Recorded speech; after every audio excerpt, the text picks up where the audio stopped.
హే legends అందరికీ hello. ఈరోజు జిమ్కి వచ్చేసాను మార్నింగ్. సో లాస్ట్ 1.5 మంత్గా వస్తున్నాను జిమ్కి. ఈరోజు నేను చేసిన వేరియేషన్స్ అయితే చెస్ట్ అండ్ ట్రైసెప్, ఇది ఇంక్లైన్ డంబుల్ ప్రెస్ ఒకటి చేశాను. అండ్ టోటల్ 7-8 వర్కౌట్స్ చేస్తా. అందులో ఈ 2 తీసాను వీడియో. నాకు ఈ వర్కౌట్ అయితే చాలా ఇష్టం, ఖచ్చితంగా చేస్తాను చెస్ట్ వర్కౌట్ అప్పుడు.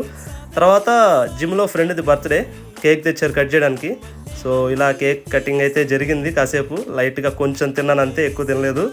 అండ్ దెన్ క్లైమాక్స్లో కాసేపు థ్రెడ్మిల్, కాసేపు వాకింగ్ చేసుకొని ఇంకా ఇంటికి వెళ్ళిపోయా. ఇంట్లో వచ్చేసరికి నాకు ఎవ్రీడే లాస్ట్ 15 డేస్గా నేను ఈ ఓట్ మీల్ అయితే తింటున్నా బ్రేక్ఫాస్ట్కి. Overnight soaked oats, cocoa powder వేసుకొని డ్రై ఫ్రూట్స్ వేసుకొని తింటా, చాలా బాగుంటుంది, ట్రై చేయండి. స్నాక్స్లో 11 o'clock యాపిల్ తిన్నా. ఆఫ్టర్నూన్ వచ్చేసరికి జీరో ఆయిల్ కాన్సెప్ట్ ఈ మధ్య బాగా ట్రెండ్ అవుతుంటే ఓవెన్లో పెట్టుకునేది. అయితే ఎయిర్ ఫ్రైయర్ చేస్తారు, నేను ఓవెన్లో పెట్టా. కానీ ఓవెన్లో ఇంకెప్పుడు చేయకూడదని చెప్పి నాకు అర్థమైంది. ఇది చాలా డ్రై అయిపోయి అది తినడానికి పనికి రాకుండా వచ్చింది. సో గ్యాస్ మీద మళ్ళీ కుక్ చేశాను.